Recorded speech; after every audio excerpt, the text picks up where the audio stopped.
Taxi चालक जे अमराठी आहोत त्यांच्याबरोबर मराठी प्रवाशांनी सुद्धा जर मराठीत संवाद साधला तर आम्ही फक्त इथंच नाही, आम्ही आमच्या घरी गेल्यानंतर आमच्या कुटुंबियांसोबत सुद्धा आम्ही मराठीमध्ये संवाद साधू, एवढं आम्ही मराठीवर प्रेम करतो. आणि महाराष्ट्राची जी अस्मिता आहे, महाराष्ट्राची जी संस्कृती आहे त्याचं पालन आम्ही करू, यापुढेही करत राहू. काही जे रिक्षा टॅक्सी चालक आहेत त्यांना अजूनही कोकण मराठी साहित्य परिषद किंवा मुंबई मराठी साहित्य संघाच्या माध्यमातून जर प्रशिक्षण घ्यायचं असेल तर आत्ताच आम्ही आरटीओच्या संबंधित सगळ्या अधिकाऱ्यांना बोलवलं होतं.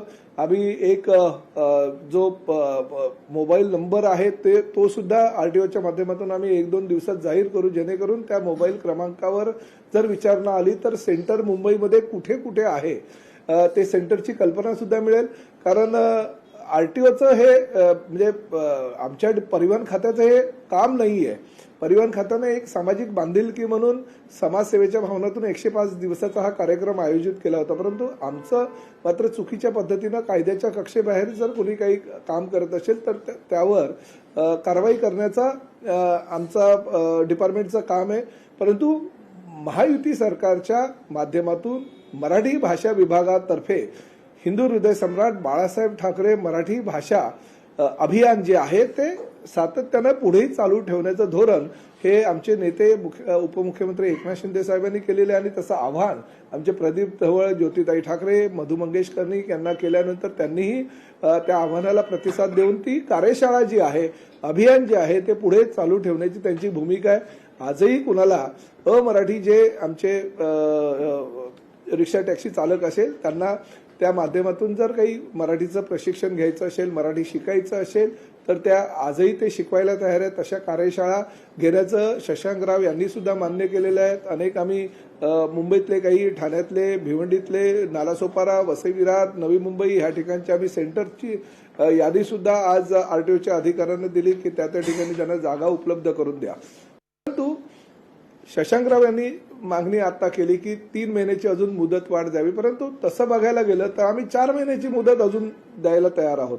1 महिना जो आहे तो आम्ही नोटीस दिल्यानंतर त्याला मिळेल की 1 महिन्यामध्ये त्याला मराठी जे आहे ते जर शिकता आलं नाही तर परत त्याची मौखिक चाचणी घेऊ आणि 1 महिन्यामध्ये जर त्याला नाही शिकता आलं तर 3 महिने आम्ही त्याला पिरियड देऊ. 3 महिन्यामध्ये त्यांनी शिकावं, परंतु 3 महिन्यामध्ये त्याचं 3 महिन्यापर्यंत त्याला काहीतरी कायद्याचा बळगा असणं गरजेचं आहे. म्हणून त्याचं निलंबित करण्यात येईल लायसन्स, परंतु रद्द करण्यात येणार नाही. 3 महिने आणि 1 महिना असे 4 महिने जर तो घेऊन सुद्धा नाही शिकू शकला तर मग नाईलाज आहे. त्याला मराठीवर प्रेम नाही, मराठी अस्मितेची त्याला काही गरज नाही आहे, अशा पद्धतीनं त्याला मराठी शिकायचंच नाही हा विचार मनामध्ये करून आम्ही त्याचं लायसन्स पूर्णतः रद्द करू. अशा प्रकारचा 12 ऑगस्ट 2026चा कायदा आहे. मी आमचे सहकारी, आमचे मित्र, रिक्षा युनियनचे लीडर श्री शशांकराव यांना ही सगळी भूमिका समजावून सांगितली. त्यांनाही ती पटली, त्यांनीही ती मान्य केली. उलट प्रशिक्षणार्थी जे काही आमचे लोक आहेत त्यांना प्रशिक्षण देण्याची भूमिका सुद्धा कोकण मराठी साहित्य परिषदेने घेतली. त्यामुळे काही लोक उत्तर प्रदेशची निवडणूक, बिहारची निवडणूक आहे आणि त्यामुळे उगाच ह्या मुंबई ठाण्यातलं वातावरण कलुषित करण्याचा प्रयत्न करतात. काही लोकांनी जाणीवपूर्वक 500 रुपयाचा सुद्धा कुणालाही दंड लावलेला नाही, जी कायद्यामध्ये तरतूद आहे, तरी सुद्धा आम्हाला 20,000 25,000 असा दंड लावला, अशी काही मेसेजेस केले, जी सर्वसामान्यांना व्यक्तीला ज्या ट्रेनमध्ये उभं राहायला अडचण होते त्या ट्रेनमध्ये रिक्षा कुठेतरी UP बिहारला आम्ही घेऊन चाललो असे व्हिडिओ व्हायरल केले. काही लोक आता जाणीवपूर्वक, काही UPचे नेते रिक्षा आणि टॅक्सी चालकांचे काही व्हिडिओ असे व्हायरल करतात की हम तो चले परदेश म्हणून ते आम्ही आमच्या गावाला चाललो म्हणून असे व्हिडिओ मुद्दामून जाणीवपूर्वक बनवत आहेत. आहे इकडेच मुंबईतच गाड्या चालवत आहेत, मुंबईतच रिक्षा चालवत आहेत आणि आम्ही चाललो आमच्या गावी असं म्हणून व्हिडिओ जाणीवपूर्वक समाजामध्ये हिंदी आणि मराठी भाषिकांमध्ये काहीतरी वाद निर्माण होईल आणि वातावरण खराब होईल ह्या पद्धतीनं तसे करतायत. अफवांवर विश्वास ठेवू नका. कुठल्याही परिस्थितीमध्ये महायुती सरकार कुणाचाही रोजगार हिरावून घेणारं सरकार नाही. आम्ही रोजगार देणारे आहोत. किंबहुना देशामध्ये सगळ्यात जास्त रोजगार निर्मितीचं जर कुठलं राज्य असेल तर ते महाराष्ट्र 1 क्रमांकाचं राज्य आहे आणि आम्ही रोजगार निर्माण करणारे आहोत. त्यामुळे कुठल्याही अफवांवर विश्वास न ठेवता लोकांनी सामंजस्याने मराठीची जी अस्मिता आमची आहे ती अस्मितेचा आदर करा, मराठी भाषेचा आदर करा, मराठी शिका. आम्ही अजूनही आमचे काही मराठी भाषा विभागाच्या माध्यमातून मराठी तुम्हाला शिकवायला तयार आहोत, असं आव्हान आज मी आमचे शशांकराव यांना केलं आणि त्यांनी ती गोष्टीची मान्यता दिली. किंबहुना आम्ही 3 तारखेला तर एक बैठक घेणार आहोत आणि त्या बैठकीमध्ये जे धर्मवीर आनंद दिघे साहेबांच्या माध्यमातून आम्ही महामंडळाची निर्मिती एकनाथ शिंदे साहेब मुख्यमंत्री असताना केलं होतं, त्या महामंडळाला अजून मोठं करून ह्या महामंडळाच्या माध्यमातून रिक्षा आणि टॅक्सी चालकांना जास्तीत जास्त कामगार कायद्याप्रमाणे फायदे कसे होईल, जी शरदराव साहेब असतानाची त्यांची मागणी होती 2012 पासूनची, ती आम्ही पूर्तता करण्यासाठी 3 तारखेला बैठकीचं आयोजन केलेलं आहे. त्यामध्ये आम्ही सगळं मार्गदर्शन करू. महत्वाचा मुद्दा म्हणजे आमचे कांदिवलीचे आमदार आहेत प्रकाश सुर्वे. या प्रकाश सुर्वे साहेबांनी पूर्ण ह्या 105 दिवसाच्या कालावधीमध्ये जवळजवळ 20 ते 22 हजार रिक्षा टॅक्सी चालकांना मराठीचे धडे दिले कोकण मराठी साहित्य परिषदेच्या माध्यमातून. उद्या एकनाथ शिंदे साहेबांच्या माध्यमातून ह्या मालाड, बोरिवली, कांदिवली, दहिसर ह्या परिसरातल्या जवळजवळ 20,000 रिक्षा चालकांना मराठी त्यांनी त्या अभियानामध्ये भाग घेतला. त्याचा प्रमाणपत्राचा कार्यक्रम सुद्धा वितरित करण्याचा ठेवलेला. म्हणजे एवढ्या मोठ्या प्रमाणात 20,000 रिक्षा चालक हे एकत्र येऊन त्यांना प्रमाणपत्र देण्याचा उद्याचा कार्यक्रम आहे. त्यामुळे आम्ही रोजगार देणारे आहोत, रोजगार हिरावून घेणारे नाही आणि कुठल्याही अफवांवर विश्वास न ठेवता संघटनांचे किंवा युनियनचे जे पदाधिकारी, मला काल अबू आझमींचा फोन आला होता, त्यांचं मी त्या ठिकाणी जे जे काही मार्गदर्शन होतं त्यानुसार आम्ही त्यांनाही सहकार्य करतोय. संजय निरुपम येऊन गेले, हाजी अराफात शेख येऊन गेले, जे जे मुख्य काही नेते आहेत ह्या रिक्षा टॅक्सी युनियनचे, त्यांना सगळ्यांना आम्ही त्यांच्या सूचनांचा विचार करून योग्य प्रमाणे कुणावरही काही चुकीच्या पद्धतीने कारवाई होणार नाही अशी आम्ही भूमिका घेतलेली.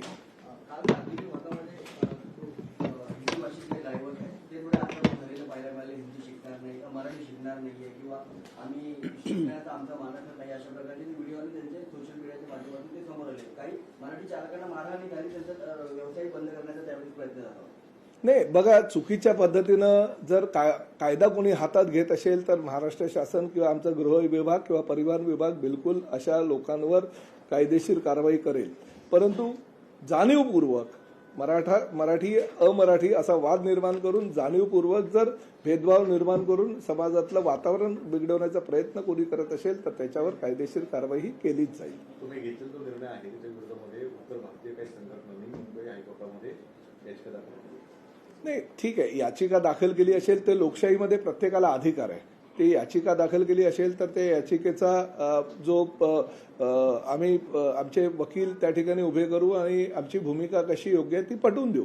पण नैसर्गिक न्यायाला अनुसरून आम्ही आधी 105 दिवस दिले, नंतर आता नोटीस देताना 30 दिवस देतोय, नंतरही नोटीस दिल्यानंतर सुद्धा अजून 3 महिन्याचा कालावधी देतो आणि त्या 3 महिन्यानंतर सुद्धा त्याला सुनावणी देऊन मग आम्ही कायदेशीर कारवाई करणार आहोत. त्यामुळे नैसर्गिक न्याय जो द्यायचा तो न्याय देऊनच आम्ही 12 ऑगस्ट 2026 नवीन कायदा आणलेला आहे आणि त्यानुसार कारवाई भविष्यामध्ये सुद्धा आम्ही करणार आहोत. थोडक्यात त्यांनी ज्या मागण्या केल्या होत्या त्या मागण्यांची पूर्तता झाली असं म्हणायचं का तुमच्या भूमिकेने ठाम आहे? नाही, भूमिकेवर प्रताप सरनाईक परिवहन मंत्री म्हणून ठाम आहे, परंतु त्यांनी ज्या मागण्या केल्या त्या मागण्यांचा विचार करून आम्ही कायद्यामध्ये तशी तरतूद केलेली आहे. पूर्वीच्या कायद्यामध्ये तशी तरतूद नव्हती.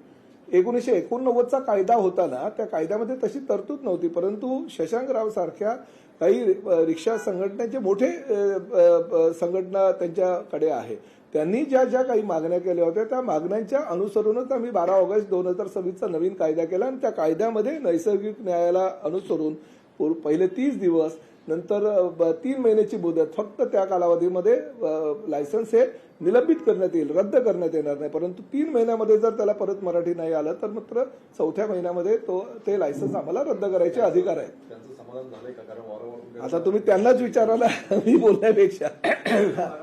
लायसन्स रद्द करणार आहे पण त्याच्यामुळे चुकीचं जातं की ऍक्च्युअली बॅचवर कारवाई. हो सॉरी, बॅच लायसन्स नाही, बॅच. या निर्णयामुळे कुठेतरी भाजपचे उत्तर भारतीय नेते नाराज आहेत. त्यामुळे तुम्ही सुद्धा आता उल्लेख केला की उत्तर प्रदेशचे काही व्हिडिओ व्हायरल होतात. उत्तर प्रदेशमध्ये निवडणूक नाही हो, मी एक गोष्ट तुम्हाला सांगू का, काही नाही, निवडणुकीच्या पार्श्वभूमीवर जाणीवपूर्वक हे करण्याचा प्रयत्न काही मोजके लोक करतायत.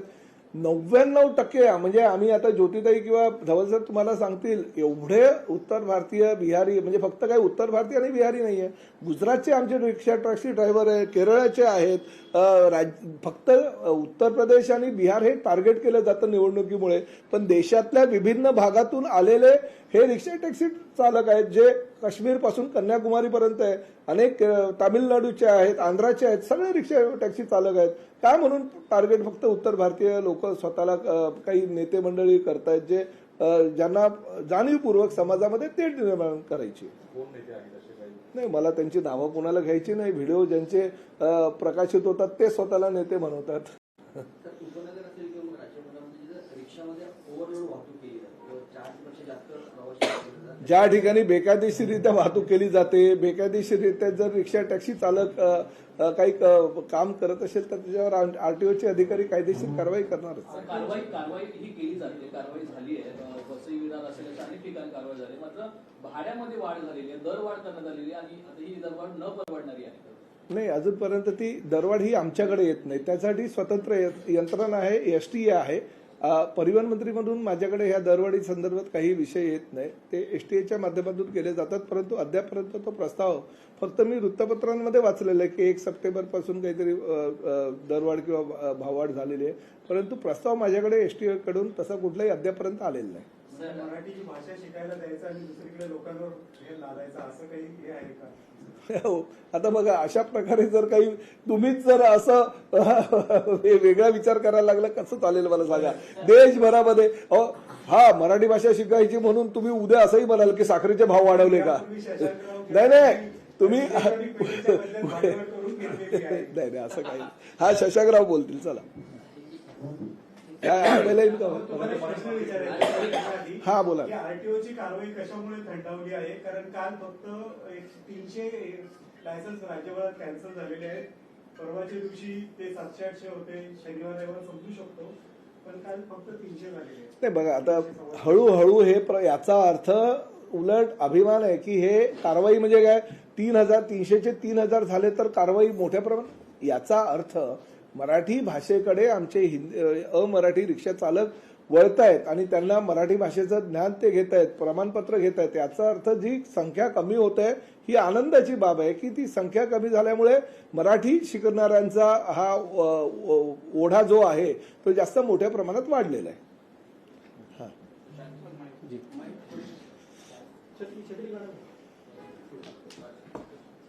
नाही, आम्ही जी मागणी केली होती माननीय मंत्री महोदयांकडे, ती जसं ते म्हणाले आहेत की टोटल आता 4 महिन्याची मुदत याच्यात आहे. आणि सर्वात मोठी जी मागणी माझ्या निवेदनामध्ये होती, कारण सर्वीकडे हे होतं की सेंटर्स बंद झाले आहेत, की 15 ऑगस्ट नंतर आता सेंटर्सच, म्हणजे जर शिकायचं असेल तर मी शिकायचं कुठे हा प्रश्न सर्वांकडे, आणि त्याच्यामुळे फार मोठ्या प्रमाणात पॅनिक हे झालं होतं. तर आता जे सेंटर्स आहेत ते ठरवले गेलेले आहेत, ते सेंटर्स सुरू होणार आहेत. प्लस आमच्या युनियनने ज्या सेंटर्स सुरू केले होते ते आता परत सुरू होतील आणि त्याचं प्रमाण सुद्धा वाढवलं जाईल. आणि उद्यापासून रिक्षा चालकांमध्ये मग हँडबिल्स असतील किंवा व्हॉट्सअपच्या सोशल मीडियाच्या माध्यमातून असतील, आपण ते जी ही पूर्ण इन्फॉर्मेशन आहे ती रिक्षा चालककडे पाठवू, एकूण की सेंटर्स कुठे कुठे आहेत. आणि त्यांना काही गरज लागली, जसं साहेब म्हणाले की आरटीओ सुद्धा, म्हणजे ट्रान्सपोर्ट डिपार्टमेंट सुद्धा एक नंबर देत आहे कोणाला काही गरज लागली तर, तसं युनियन सुद्धा एक हेल्पलाईन नंबर काढून कोणालाही काही लागलं आणि काही इन्फॉर्मेशन लागलं, कुठेही काही मदत लागली तर त्या अनुषंगाने आम्ही सुद्धा हेल्पलाईन सुरू करणार. तुमचं समाधान झालं का मंत्री महोदयांना भेटल्यानंतर? हो, नक्की. कारण की बघा, उद्देश असा आहे, आधी आम्ही म्हणालो होतो की मुळात बॅचची प्री कंडिशनच आहे की इथे असेल तर व्यावहारिक मराठी ज्ञान आलं पाहिजे. त्याच्यात काही दुमत कधीच नव्हतं आणि त्या अनुषंगाने आम्ही जे काही प्रशिक्षण देण्यामध्ये पूर्ण सहकार्य केलंय. उलट त्याच्याने उलट धंदा वाढेल, कमी होणारच नाही, त्याच्याने धंदा वाढेल आणि ते गरजेचंही आहे. आणि आता सुद्धा उद्देश एवढाच होता की कुठेही कोणाची उपजीविका खंडित होता कामा नये, एकमेव उद्देश तो आहे. आणि त्या अनुषंगाने आता सेंटर्स आले तर शिकायला तर पाहिजेच. कंडिशन आहे मुळात, बॅच घेताना ती प्री कंडिशनच आहे, त्यामुळे त्याच्यात काही वाद नाही. त्यांच्या भूमिकेला तुमचा पूर्ण पाठिंबा हो आहे. नक्कीच 100%. योजना लोकांचं कालची तक्रार अशी आहे की आउट ऑफ सिलेबस प्रश्न विचारले जातात. नाही त्याच्या नाही आम्ही सरकारने वर्किंग नॉलेज हे काही डिफाईन केलेलं नाही, त्याच्याबद्दल निरीक्षण नाही त्याला व्यवस्थित ते त्याचं सिलेबस आहे, ते पूर्ण काढलेलं सिलेबस आहे आणि शिकवताना सुद्धा आता आमच्या युनियनच्या ऑफिसेसमध्ये सुद्धा जे कार्यशाळा झालेल्या आहेत त्याच्यामध्ये परफेक्शनमध्ये त्या सिलेबसच्या अनुषंगानेच आहे आणि आतापर्यंत माझ्याकडे काही तक्रार तशी आलेली नाही. पण जर चुकीच्या पद्धतीने कोणीही जर चुकीच्या पद्धतीने आउट ऑफ सिलेबस काही विचारलं असेल तर आम्ही सांगितलेलं आहे की तक्रार करावी आणि त्याबद्दल आम्ही शासनाला कळवू, कारण की ते चुकीचं आहे. कारण की इथे परत स्पेसिफाईड आहे की ते व्यावहारिक ज्ञान पाहिजे आणि व्यावहारिक ज्ञान आलं पाहिजे. आणि राज्यातल्या आता सगळे आम्ही व्हीसीवर टीसी पण होते आणि व्हीसीवर राज्यातल्या सगळ्या आरटीओशी आम्ही आता संपर्क साधला आणि प्रत्येकाला इन्स्ट्रक्शन तशा दिलेल्या आहे की चुकीच्या पद्धतीनं 12 ऑगस्ट 2026चा जो कायदा आहे त्या व्यतिरिक्त जाऊन कुणीही कुठल्याही प्रकारे चुकीच्या पद्धतीनं कारवाई करता कामा नये. हा सर, मुख्यमंत्री कार्यालय आता काही अधिकाऱ्यांवर कमी नजर होते. 314 अधिकारी आहेत त्याचे वारंवार अनेक वर्षांपासून त्याच मलाईदार खात्यामध्ये आहेत, त्यांच्यावर कारवाई करणार आहे. तुमच्या विभागात काही असे अनुभव आहे तुमचे का? नाही, मला तर अजूनपर्यंत बाबा अशा कारवाईची कुठली कल्पना नाही. आणि मलाईदार खातं म्हणजे नक्की काय ही सुद्धा त्याची व्याख्या किंवा त्याची काय व्याप्ती आहे हे मला समजून घेणं अधिक गरजेचं आहे. माझं खातं मलाईदार आहे की फक्त दुधापुरतं मर्यादित आहे हे पण मला आता बघावं लागेल. मनोज जरांगे पाटील हे मुंबईत आंदोलनावर ठाम आहेत, त्यांचं काल समाधान झालेलं नाहीये, त्या ठिकाणी उपसमिती सुद्धा गेली होती. काय नक्की राज्य सरकारच्या वतीने? नाही, मनोज जरांगे पाटील यांच्याशी मी सुद्धा चर्चा केली. ते 29 तारखेला उपोषणावर ठाम आहे असं ते मलाही म्हणाले. परंतु कालच आमचे मंत्री उदय सामंत, त्याचबरोबर आमचे राधाकृष्ण विखे पाटील आणि त्याचबरोबर शंभूराजे देसाई हे सर्व, प्रसाद लाड, ही सगळी मंडळी त्यांना भेटून आली. माननीय मुख्यमंत्री, माननीय दोन्ही उपमुख्यमंत्री त्यावर लक्ष ठेवून आहेत. लोकशाही मराठी ऐका, पहा, जागरूक रहा.